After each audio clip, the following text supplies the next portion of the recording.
Así que bueno, estamos en la cuarta semana de nuestra serie sobre el libro de Gálatas. Y para los que han venido siguiendo, pues los pongo un poquito al día o si han faltado. La semana pasada vimos nosotros la narración de una reunión en donde Pablo, 17 años después de haber conocido al Señor, 14 años después de estar trabajando, plantando iglesias y haciendo la obra del ministerio, sube a Jerusalén a reunirse con Pedro, con Jacobo, con Juan, con los apóstoles, los grandes apóstoles, los apóstoles de renombre, para tratar de un tema muy importante. Y es que Pablo había estado plantando iglesias, pero después de que él plantaba una iglesia, estaba llegando un grupo de judíos que llegaban y estaban de alguna manera atacando a Pablo, diciendo que Pablo estaba predicando un evangelio barato, un evangelio fácil. Y entonces ellos decían, ustedes necesitan a Cristo, sí, pero también necesitan a Cristo y circuncidarse, por ejemplo. Necesitan a Cristo y cumplir ciertas dietas o comer ciertos alimentos o evitar ciertos alimentos. Y Pablo, cuando ve esto, se da cuenta que esta gente no solo estaba poniendo otras cosas irrelevantes, lo que estaba haciendo es que estaba predicando otro evangelio y no existe otro evangelio solo hay uno. Y entonces Pablo dice, otro evangelio no es otro evangelio es un no evangelio. Entonces Pablo sube a Jerusalén para tener una reunión importantísima, una reunión que pudo haber partido la iglesia en dos en sus primeros años, o pudo, como fue, unificar el liderazgo de la iglesia bajo un solo mensaje, proclamando un solo evangelio. Y Pablo llega, y cuando estaban ahí, se dan cuenta que todos estaban en la misma página y todos salen de acuerdo diciendo, lo único que necesitamos es a Cristo y nada más que a Cristo para la salvación. La ley es buena, la ley es importante, pero no es buena como un sistema de salvación. La ley no nos salva. Es buena como una forma de vida, pero no como un sistema de salvación. Y entonces Pablo sube a Jerusalén, lleva consigo a Tito. Tito no era judío, Tito era un griego. Y cuando lo lleva, pues logran aclarar la situación, haciendo ver que la obra que Dios había hecho en un gentil, en un griego, como lo era Tito. Ahora, esta semana vamos a ver la narración de otra reunión, una reunión distinta. Otra reunión entre apóstoles, ahora solo son Pablo y Pedro, pero una reunión un poquito diferente, porque es una reunión donde hay una confrontación entre ellas.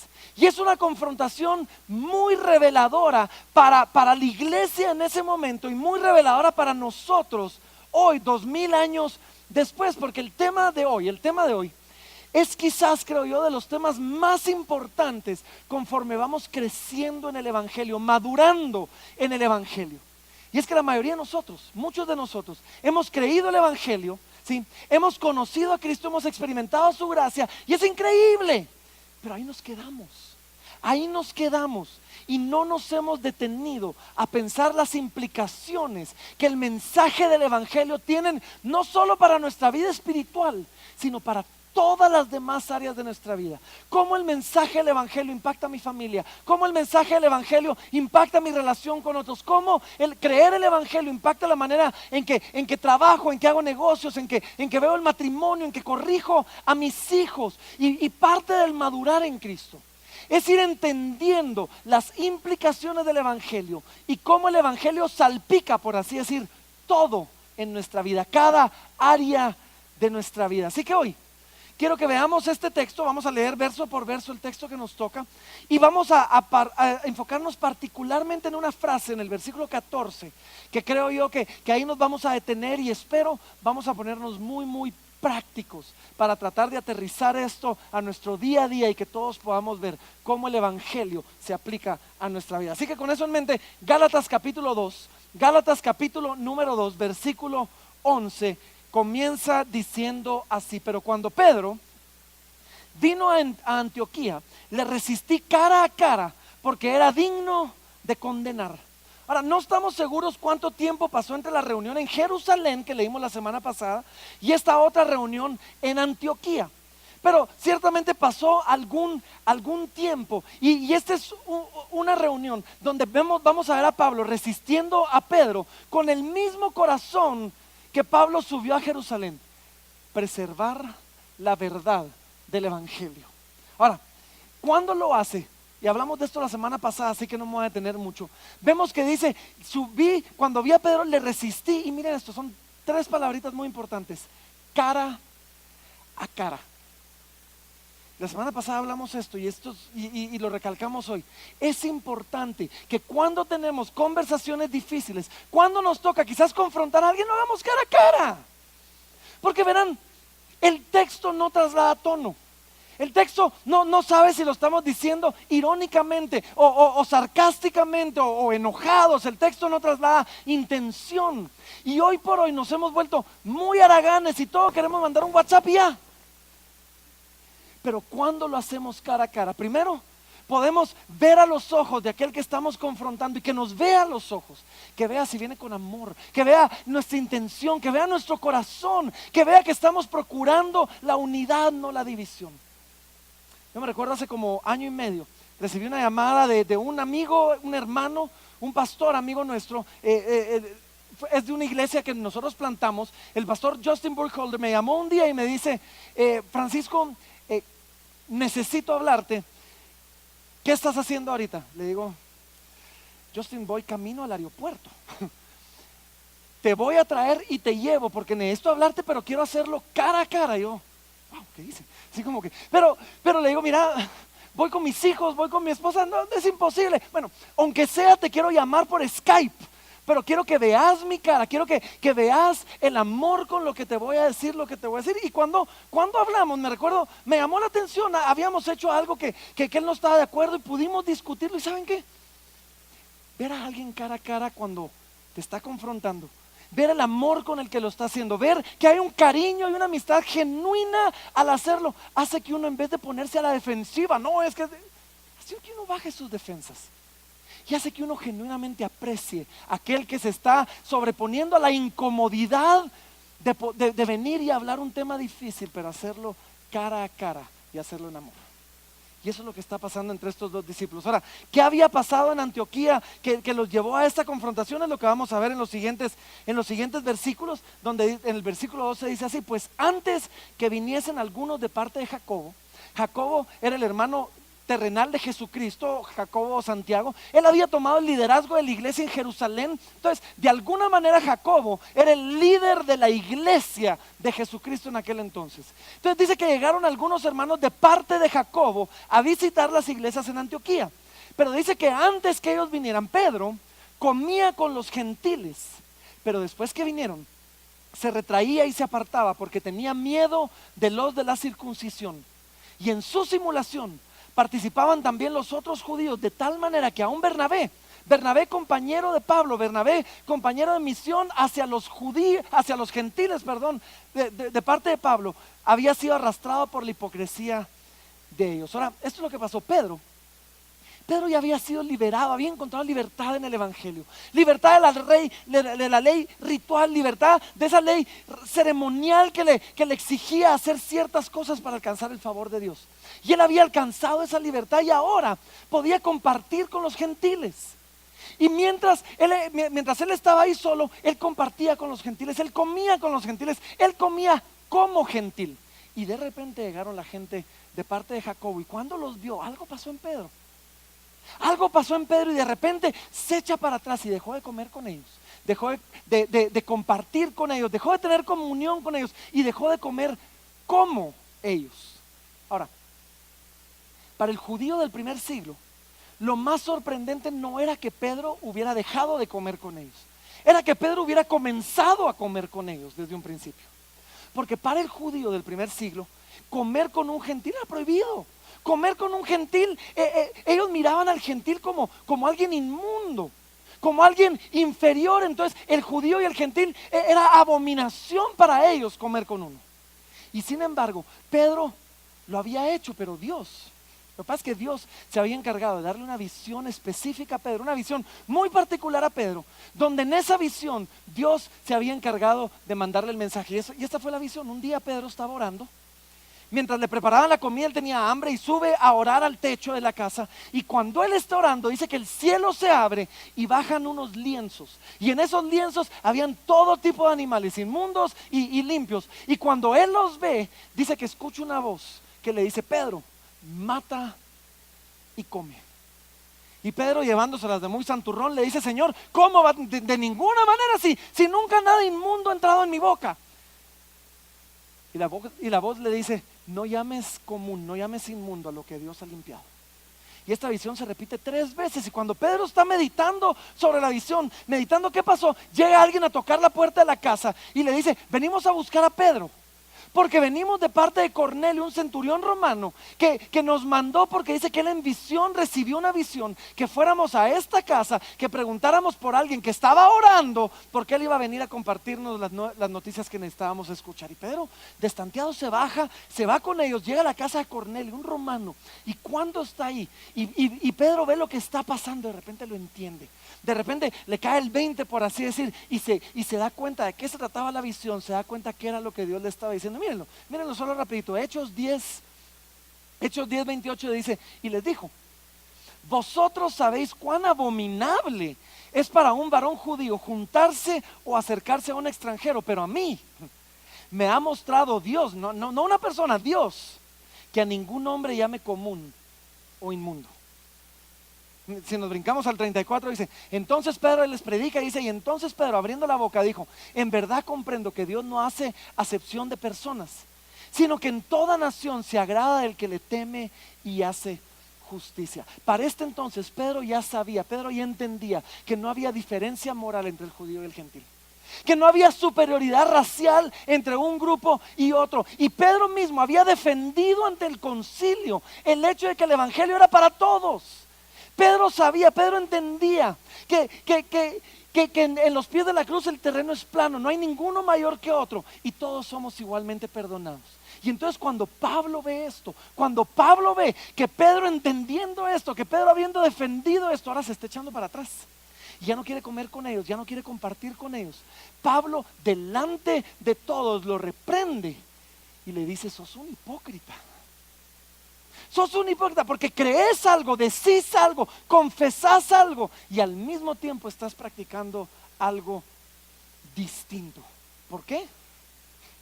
Por temor de los hombres, por temor del qué dirán, por temor de qué iban a pensar este grupo, qué sé yo, quizás por temor de qué le podían hacer. Ahora hablamos de esto hace 2 semanas, pero vimos que el evangelio, el hecho de que en Cristo soy perfectamente aceptado tal como soy, me libera del temor de los hombres. Porque ahora yo puedo ver a los ojos a alguien y decir: aunque quiero tu aprobación, no la necesito, porque la única aprobación que realmente necesito es la de Dios, y en Cristo la tengo. Es increíble cómo el evangelio nos libera del temor, del temor de los hombres. Pero esto es lo que pasa: esta verdad se nos olvida todo el tiempo, ¿no? Todo el tiempo se nos olvida esta realidad y necesitamos recordarla. Y el problema con la hipocresía, eso nos hace ser hipócritas, y el problema con la hipocresía es que es contagiosa. Y comenzó con Pedro retrayéndose, después los judíos se retrayeron, después hasta Bernabé se echó para atrás y ya nadie quería, porque esto se contagia. Y entonces, versículo 14 dice: pero cuando vi, y miren esta frase, qué increíble, y esta es la frase donde vamos a pasar el resto de la mañana. Pero cuando vi que no andaban rectamente conforme a la verdad del evangelio, dije a Pedro delante de todos: si tú, siendo judío, vives como los gentiles y no como judío, ¿por qué obligas a los gentiles a judaizar? Ahora, esa expresión es increíble. Cuando vi que no andaban de acuerdo a la verdad del evangelio, es increíblemente relevante, y voy a regresar a ella porque no quiero pasar muy rápida por ella, pero así rápidamente vemos, la semana pasada Pablo llegó y tuvo una reunión en privado. Esta vez fue en público y lo confrontó cara a cara y lo hizo públicamente. ¿Por qué? Porque las actitudes de Pedro estaban afectando a todos. Y es más, la gente que había causado que Pedro tomara esa actitud estaba ahí dentro del público. Y Pablo dice: hoy lo confronto públicamente porque necesito que todos vean la causa de la hipocresía y que todos, así como han sido afectados, todos sean restaurados. Y entonces Pablo lo confronta. Y cuando lo confronta, le dice, mira, sos un hipócrita porque sos judío, pero vivís como gentil, comés como gentil, no guardás las tradiciones. Y ahora que vinieron aquellos, querés no solo regresarte a ser judío, sino querés convertir a todos a judíos. Entonces Pablo le llama la atención. Y la respuesta, la solución que Pablo encuentra a este problema es una solución increíble, porque Pablo después, en los siguientes versículos, se dedica a predicarle el evangelio a Pedro. Pedro sabía el evangelio, Pedro lo conocía perfectamente, pero Pedro se le había olvidado por un momento las implicaciones del evangelio al resto de su vida. Y Pablo nos recuerda a nosotros, a ti y a mí esto, que todos necesitamos todos los días predicarnos el evangelio a nosotros mismos, porque se nos olvida. Y todos necesitamos todos los días que alguien nos predique el evangelio para que no se nos olvide. Y entonces los siguientes versículos, confieso, no voy a pasar tanto tiempo en ellos como yo quisiera, pero porque quiero regresar al 14, pero es una explicación del evangelio que vamos a leer rápidamente. Así que versículo 15 dice, nosotros, este es lo que Pablo le dice, nosotros, judíos de nacimiento y no pecadores entre los gentiles. Hay un poquito de sarcasmo en esto, porque le dice, nosotros que creíamos que por nuestra raza, nosotros que creíamos que por nuestro nacimiento éramos superiores, nosotros que pensábamos que eso nos garantizaba algo, dice, sabiendo que el hombre no es justificado por las obras de la ley, o sea que nada de esto me justifica delante de Dios, sino por la fe en Jesucristo.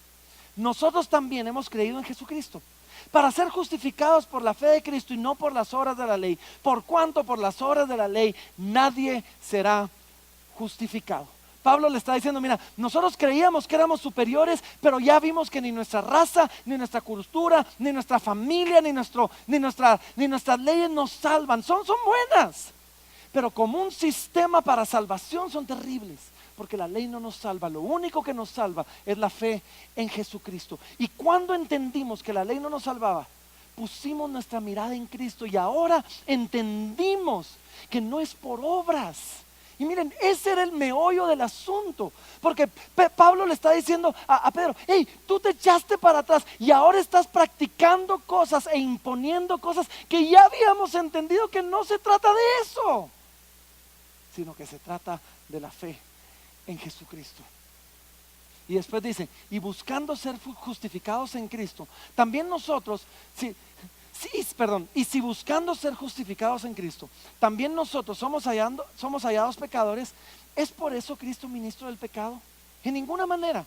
Porque si las cosas que destruí, las mismas vuelvo a edificar, transgresor me hago. O sea, dice, si yo dejé de vivir con la ley como mi estándar, con la ley como el sistema de salvación, y ahora quiero volver a tomar eso, me voy a hacer culpable de ello, y la ley va a venir y me va a aplastar con todo su peso. Dice, porque yo por la ley soy muerto para la ley, a fin de vivir para Dios. Lo que está diciendo es, morí a la ley como un sistema de salvación. Y esto, cuando morí a la condenación de la ley, y esto me liberó para vivir para Dios, ya no tratando de ganar mi lugar, sino sabiendo que mi lugar está asegurado por medio de Cristo Jesús. Y sigue, le dice, con Cristo estoy juntamente crucificado. Ya no vivo yo, mas Cristo vive en mí. Ahora quiero que vean esto, porque antes de encontrar la libertad en Cristo, estábamos viviendo para nosotros. Porque esto es parte de lo que Pablo está diciendo. Cuando tú estabas viviendo bajo la ley sin Cristo, no estabas viviendo y cumpliendo la ley para agradar a Dios. La estabas haciendo para sacar un beneficio propio. Porque si creías que esto agradaba a Dios, entonces esto me daba a mí el favor de Dios y entonces yo salía ganando. Eso no es vivir para Dios, eso es vivir para ti mismo. Y Pablo dice, ahora en Cristo, yo muero a eso, porque como mi lugar ya está asegurado, ya no se trata de ganar el favor de Dios, ahora puedo hacer todo lo que hago, ya no para ganar el favor de Dios, sino simplemente para agradar a Dios, porque tengo deseo de hacerlo. Y miren lo que dice, y lo que ahora vivo en la carne, la manera en que ahora vivo, la forma en que me comporto, lo que hago en mi vida, la vivo en la fe del Hijo de Dios, el cual me amó y se entregó a sí mismo por mí. Ahora ya no vivo para mí, ahora vivo para Dios, y mi forma de vivir es un resultado de la fe que tengo. Mi obediencia nace de mi fe, Y es en respuesta a su obra por mí. Y mi moralidad es un resultado del lugar que me fue otorgado, no una forma de alcanzarlo. Eso es lo que está diciendo Pablo. Y miren cómo lo termina, versículo 21. Dice, no desecho la gracia de Dios. Miren qué fuerte esto. Porque dice, si yo me vuelvo a someter a la ley como un sistema de salvación, estoy desechando, despreciando la gracia de Dios. Pues si por la ley fuese la justicia, si la ley me justificara, si yo pudiera salvarme a mí mismo, entonces por demás murió Cristo. Pretender regresar a un lugar donde estoy tratando de ganar el favor de Dios es desechar la gracia de Dios, es desechar el sacrificio que Jesús hizo por mí. Porque si la ley me pudiera justificar, no necesitaría a Cristo. No necesitaría a Cristo. La ley no me salva. Todo lo contrario, si la ley hace algo muy bien, Él me demuestra la gran necesidad que tengo de un Salvador. Porque me demuestra que yo no puedo cumplirla y que yo necesito a un Salvador. Entonces cuando comienzo a entender esto, cuando comienzo a entender que soy salvado, ahora el Evangelio ya no solo me salva, ahora comienza a transformar cada área de mi vida. Cada área de mi vida, conforme voy entendiendo las implicaciones del Evangelio para ellas. Y para mí, lograr ir entendiendo la manera en que el Evangelio transforma diferentes áreas de mi vida es un signo de madurez y de crecimiento en Cristo Jesús. Y esto era lo que estaba pasando con Pablo y Pedro. Precisamente, déjenme refrasear la conversación entre Pablo y Pedro. Imagínense, Pablo está llegando con Pedro y le está diciendo, Pedro, pero si tú conoces el Evangelio, tú sabes que todas las leyes ceremoniales, que todas las leyes alimenticias y dietéticas han sido abrogadas. Tú sabes que judío y gentil son igualmente pecadores e igualmente perdonados delante de Cristo. Tú sabes que no eres salvo por vivir un tipo particular de vida ceremonialmente limpio, sino por la fe en Jesucristo. Entonces, ¿cómo podés aferrarte a la idea de una superioridad racial cuando entendés lo que entendés en el Evangelio? Pedro, tú, y aquí viene la frase que yo quiero que regresemos a ver, versículo 14, tú no estás viviendo conforme a la verdad del Evangelio. Y verán, hay muchos lugares en la Biblia que hablan acerca del racismo. Y Pablo hubiera podido decir, mira, lee Deuteronomio, lee Levítico, lee qué sé yo. Y entonces deja de ser racista, pero no hizo eso. Le dijo, comenzá a creer el Evangelio y comenzá a aplicar el Evangelio en cada área de tu vida. Porque si alguien conocía el Evangelio era Pedro y él no era nuevo en eso. Pero Pedro se le había olvidado las implicaciones que el Evangelio tenía. Y yo me pregunto para nosotros, ¿has considerado las implicaciones que el Evangelio tiene en diferentes áreas de tu vida? ¿Has considerado lo que el Evangelio hace en diferentes áreas de tu vida y cómo creer eso transforma esa área en particular de tu vida? Y de esto es lo que quiero que hablemos. Y me voy a sentar un momentito que quiero que platiquemos. Quiero que platiquemos nosotros y que ustedes quizás no lo han considerado, pero que puedan venir a considerarlo por un momentito. Cómo el Evangelio transforma diferentes áreas de su vida. Por ejemplo, ¿cómo transforma el Evangelio mi relación con otros? ¿Lo han pensado? Porque pensemos en Pedro y Pablo ahorita. El Evangelio nos libera de la necesidad de sentirnos superiores a otros. Es más, no solo me libera de la necesidad, me quita cualquier cosa que me haga creerme superior. Porque si algo me enseña el Evangelio, es que antes de Cristo estábamos en bancarrota espiritual. No teníamos nada que ofrecerle a Dios que Él quisiera de nosotros, ¿sí? Y no teníamos nada que ofrecerle al igual que todos los demás. Y cuando vengo al Evangelio me doy cuenta que todo lo que tengo no me hace más agradable o más aceptable delante de Dios. Así que ahora cuando veo a mi hermano sé que no soy superior a él, pero en Cristo soy igualmente condenado por mi falta de aptitud, igualmente justificado en Él. Como les dije hace un momentito, el terreno a los pies de la cruz es plano, ¿sí? Ahora, Cristo me rescató a mí al igual que todos los demás. ni mi raza, ni mi conducta, ni mi posición socioeconómica, ni mi familia, ni mi apellido me van a hacer superior a los demás. Y en aquel entonces, parte del mensaje era esto: ya no hay esclavo ni libre. Porque el esclavo, aunque sea esclavo, tiene el mismo valor que el libre, aunque sea libre. Porque en Cristo ambos encontraron perdón y Cristo murió por ambos. Por eso es que hay cartas tan importantes como la carta de Filemón, por ejemplo. En la carta de Filemón nosotros vemos que Pablo le escribe a Filemón y le dice: Filemón era un hombre rico, era un hombre dueño de esclavos, y había un esclavo, Onésimo, que se había escapado. Y Filemón Pablo le escribe a Filemón diciéndole: te voy a mandar de regreso a Onésimo, que se había escapado, y quiero cuando llegue que lo recibas como que si fuera yo. Porque en Cristo, aunque tú seas el amo y él es el esclavo, ustedes son hermanos. No tenés nada de qué llevártelas, no eres superior a él. En Cristo, miren, un rico no está definido por lo que tiene, ni el pobre por lo que no tiene. Ambos estaban en bancarrota espiritual y ambos son igualmente valiosos a los ojos de Dios. Entonces el evangelio en mi relación con otros no solo me quita la necesidad de sentirme superior, porque ya tengo mi valor en Cristo, me quita las herramientas que me hacían sentirme superior, pero no tengo nada que hubiera impresionado a Dios. ¿Sí? En Cristo el temor del qué dirán, el temor de los hombres pierde poder.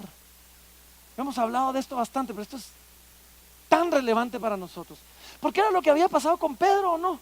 Llegaron los de Jacobo: hoy qué van a pensar, hoy qué van a decir, saber ni qué van a ir a reportar. Entonces ahora hipócritamente me voy a comportar de cierta manera. Y Pablo le dice: mira, en Cristo tú sabes que al final del día lo que ellos opinen es lo de menos. Y el evangelio nos quita el temor del qué dirán, dándonos a nosotros la seguridad de la aceptación que tengo en Cristo, y que ese es inamovible. Yo me recuerdo cuando comenzamos nuestro curso de recovery. Hoy por hoy vamos en la temporada 14 o 16, ya vamos como 8 años de estar haciendo este curso. Pero cuando recovery comenzaba, en la primera temporada, me recuerdo, yo era maestro y era alumno. Entonces yo preparaba mi lección el martes, estudiaba, aprendía, porque el miércoles me tocaba enseñarla. Y de repente, gran parte del programa, ¿cuántos han tomado recovery? Solo déjenme ver. Porque todos los demás necesitan tomar recovery, todo creyente debería tomar recovery. Y hay una parte del programa donde se trata de la confesión de pecados. Enfatizamos de que si confesamos nuestros pecados, Él es fiel y justo para perdonarnos, pero si confesamos nuestros pecados, dice, seremos sanados. Y entonces hay una parte que se llama los inventarios. Y en los inventarios yo trabajo con mi padrino, una persona que se nos asigna para trabajar con nosotros. Y mi padrino me ayuda, le llamamos a procesar mi inventario, a caminar pecado por pecado, área de temor, área de vergüenza, área de culpa, o sea, todo eso lo voy procesando con él. Me recuerdo cuando vinieron, pues no teníamos padrinos, no habían padrinos.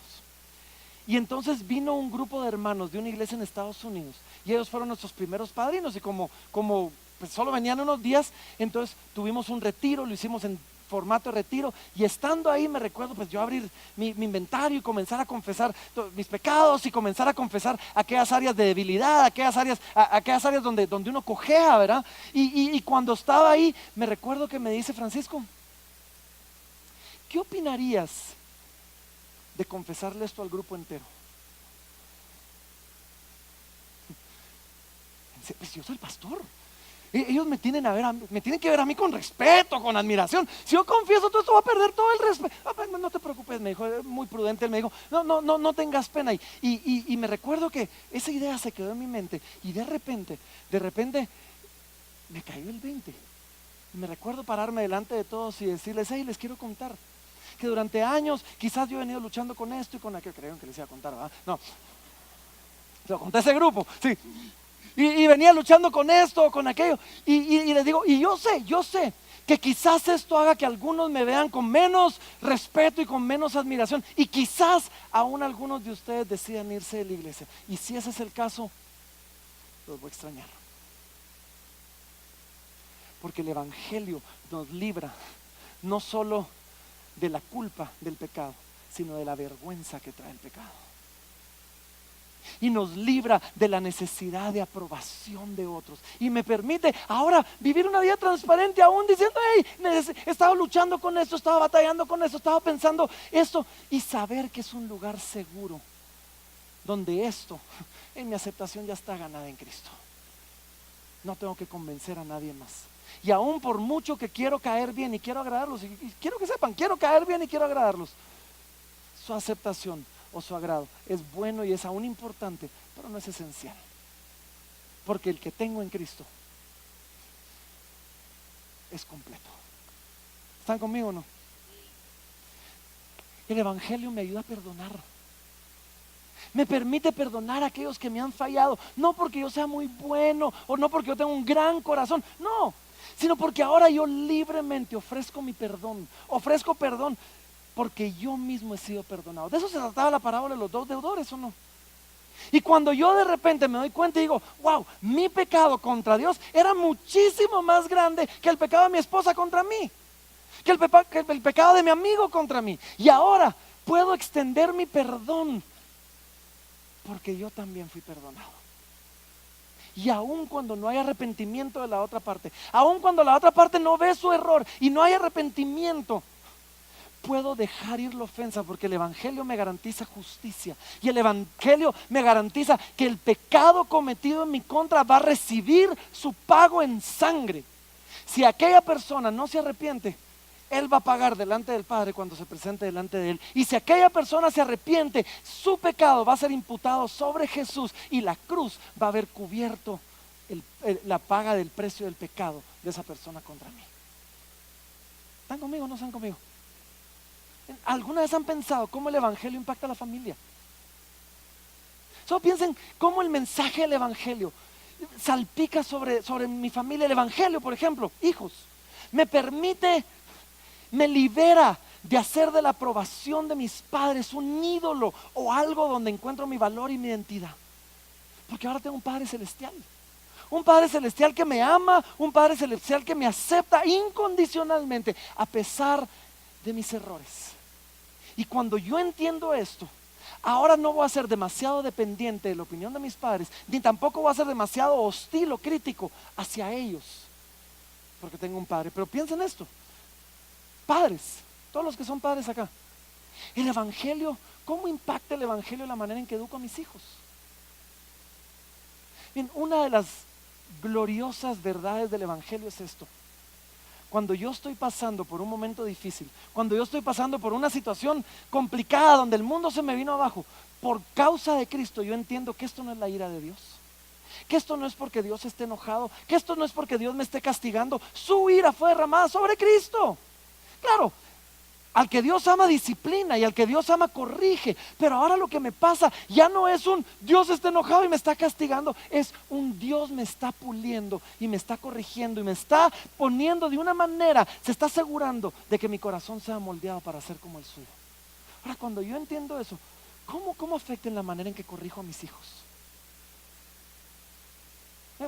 Créanme lo que, como un padre que tiene 4 y son energéticos, ¿sí? y que no se les acaban las baterías nunca. O sea, cada vez que voy a corregir, necesito, y no siempre lo logro, confieso, necesito preguntarme, ¿estoy corrigiendo en ira?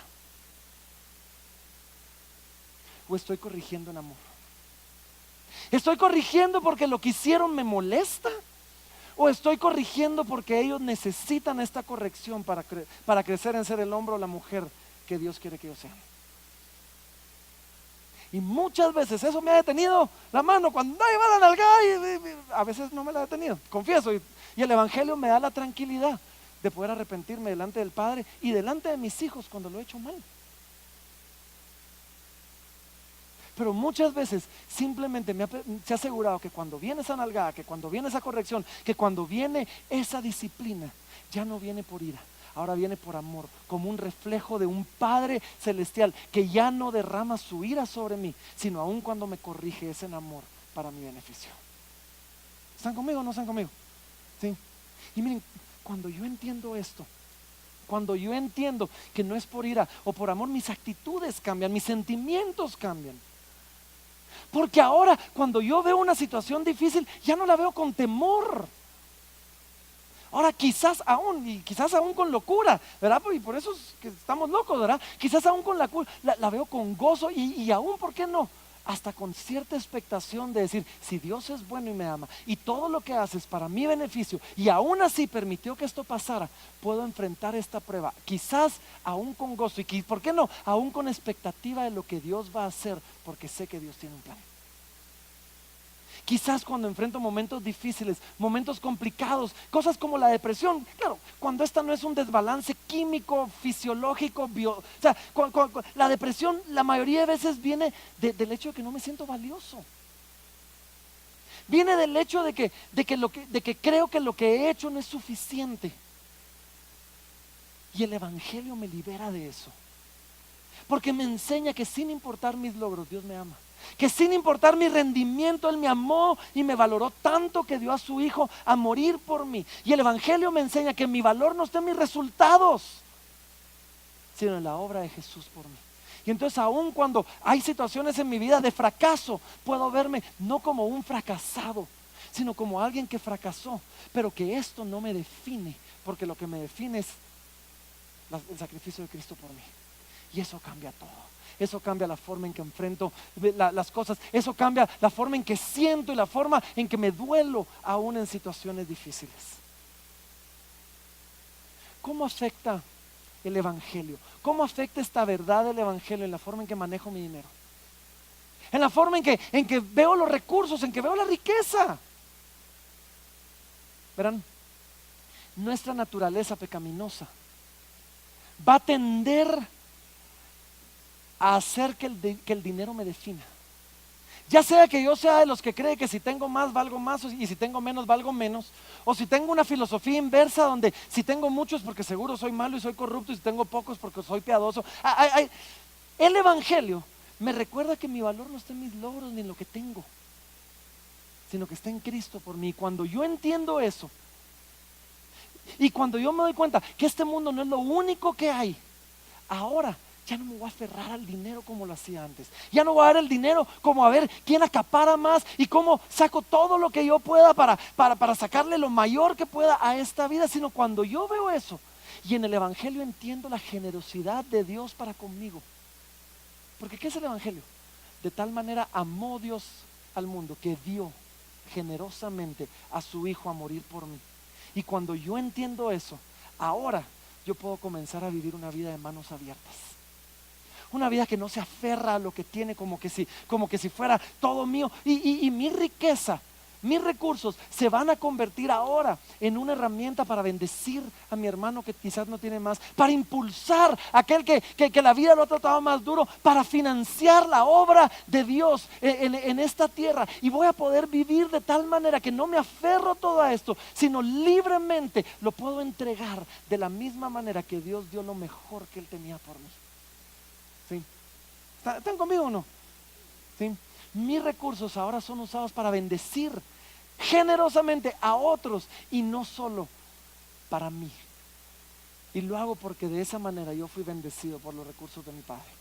Sin el Evangelio, el dinero se convierte en una fuente de seguridad. Y entonces yo no puedo estar tranquilo a menos que tenga cierta cantidad en el banco. Y yo no puedo estar tranquilo a menos que yo tenga 6 meses. Y no tengo nada contra el ahorro, es bueno. ¿Sí? Es bueno ahorrar, es bueno ser previsor, es bueno tener ahorros. Pero el Evangelio me recuerda a mí que lo único verdaderamente asegurado es mi futuro en Cristo, mi salvación. Y esa en Cristo está eternamente asegurada. Todo lo demás se puede perder así.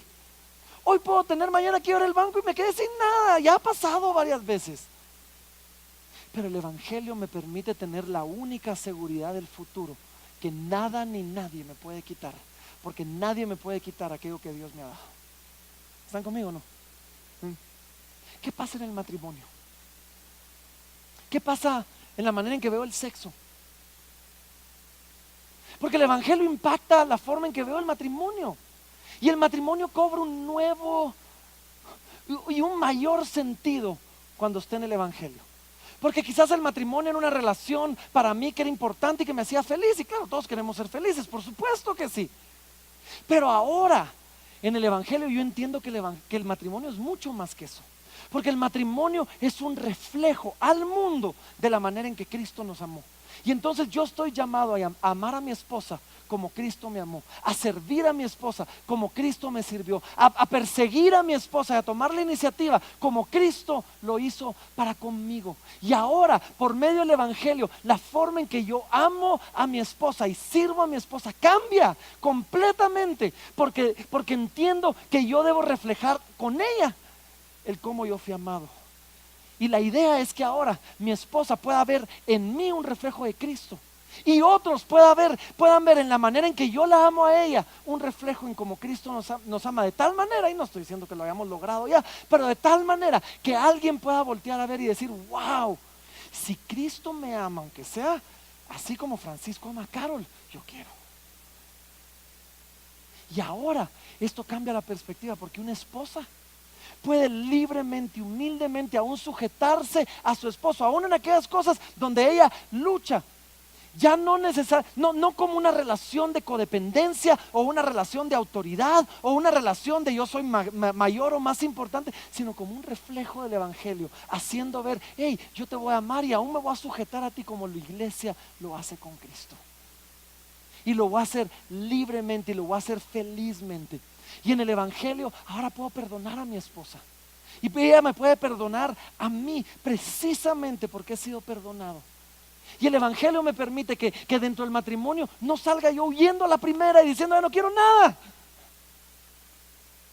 Porque yo entiendo que si Cristo saliera huyendo a la primera, como muchas veces nosotros lo hacemos, ya lo hubiéramos espantado hace ratos. Ahora no digo eso, porfa, no estoy condenando a nadie que quizás sea divorciado, no estoy condenando a nadie que quizás esté en un proceso de divorcio. Nos parte el corazón cuando el pecado quebranta una relación de una manera tan grande, pero el Evangelio nos permite aguantar más y nos permite tolerar más y nos permite soportar más y nos permite perdonar más, porque entiendo que así fui tolerado y así fui aguantado y así soy soportado y así soy perdonado en Cristo. Y ahora puedo trasladar un poco de eso a mi esposa o a mi esposo. Y el sexo, fuera del Evangelio, el sexo puede ser visto o como algo sucio o como algo puramente físico que pueda ser hecho sin sentimientos y sin compromiso, o como algo que egoístamente me permite alcanzar placer, o por qué no, aún poder sobre alguien. Pero cuando entiendo que el Evangelio en Cristo, entiendo que ese acto, ese regalo de Dios, viene a ser un reflejo de los placeres celestiales reservados para aquellos que tienen una relación de pacto con Cristo. Ahora el soltero se puede guardar para su esposo diciendo, no, yo voy a guardar esto para un momento donde yo tengo una relación de pacto con alguien, como Cristo guardó esas recompensas para aquellos que tienen una relación de pacto con Él. Ahora, como marido, como esposa, puedo amar servicialmente a mi pareja, poniendo sus necesidades, poniendo su placer aún por encima de las mías, porque así he sido amado por Dios. Ya no busco el placer egoístamente, ahora busco las necesidades de mi pareja antes que las mías. ¿Ven cómo el Evangelio salpica en todo lo que hacemos? Pongámonos controversiales, hablemos de la identidad sexual. Este es un tema candente, en este tiempo. Y hay personas que luchan con deseos y pasiones. Y porfa, yo no quiero aminorar la realidad de la lucha, que esto es para algunos. Quizás algunos genuinamente luchan con un deseo o una atracción por el mismo sexo. O quizás algunos genuinamente luchan porque no se sienten cómodos en su cuerpo. Y yo no quiero aminorar esto. El problema es que fuera de Cristo, esos deseos, esas pasiones se han convertido para muchos en una fuerte fuente de identidad. Entonces, en lugar de alguien decir, hey, es que yo lucho con atracción por el mismo sexo, o hey, yo lucho con la homosexualidad, muchas personas se han orgullosamente parado diciendo, no, es que yo soy un homosexual.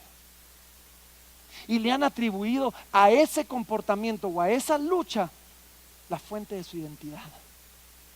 Ahora, en Cristo, en el Evangelio, Cristo se convierte en la fuente de mi identidad.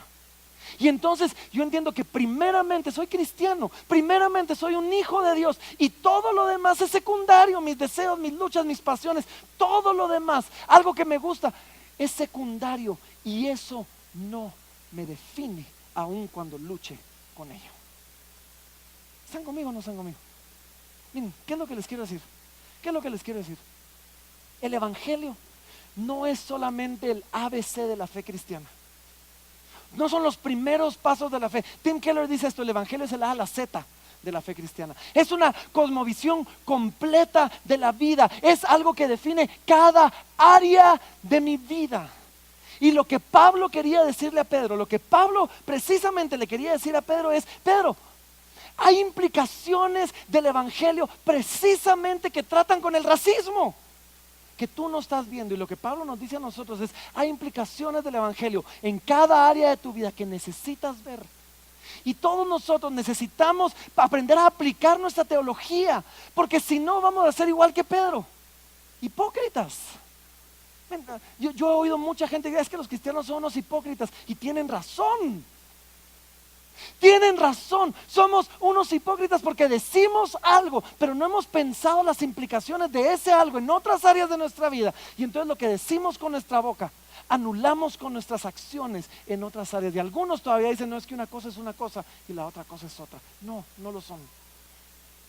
El evangelio salpica todo. Y conforme aprendemos las implicaciones del evangelio en cada área de nuestra vida, vamos a ir creciendo y vamos a ir genuinamente madurando. Y si tú lo crees y lo aplicas, no vas a tener temor de los hombres, del qué dirán. Vas a ser liberado de eso. Si tú lo crees y lo aplicas, no vas a sentir la necesidad de ser hipócrita y tener doble cara tratando de agradar a otros. Si tú lo entiendes y lo aplicas, no vas a vivir una vida que, aunque predique el evangelio con su boca, lo niegue y lo desecha con el resto de su vida, sino que vas a vivir una vida de increíble libertad. Una libertad que te permite amar, servir, sacrificar como resultado del amor y servicio y sacrificio que tú has recibido, como reflejo de ese amor y servicio y sacrificio. Y al ver eso otros, al oírte otros, al verte otros, quizás logren ver la belleza del evangelio en la libertad que tú has encontrado en él y en cómo dejas que tu vida entera sea definida por él. Ese es mi anhelo para nosotros, iglesia. Que no solo nos llenemos de lenguaje de evangelio y sí, palabras teológicas que nuestra vida entera pueda ser salpicada por las implicaciones que este mensaje tan maravilloso tiene en cada área de su vida. Y que conforme hagamos eso, seamos verdaderamente la luz del mundo y la sal de la tierra que fuimos llamados nosotros a ser. Vamos a ponernos de pie ahí donde estamos.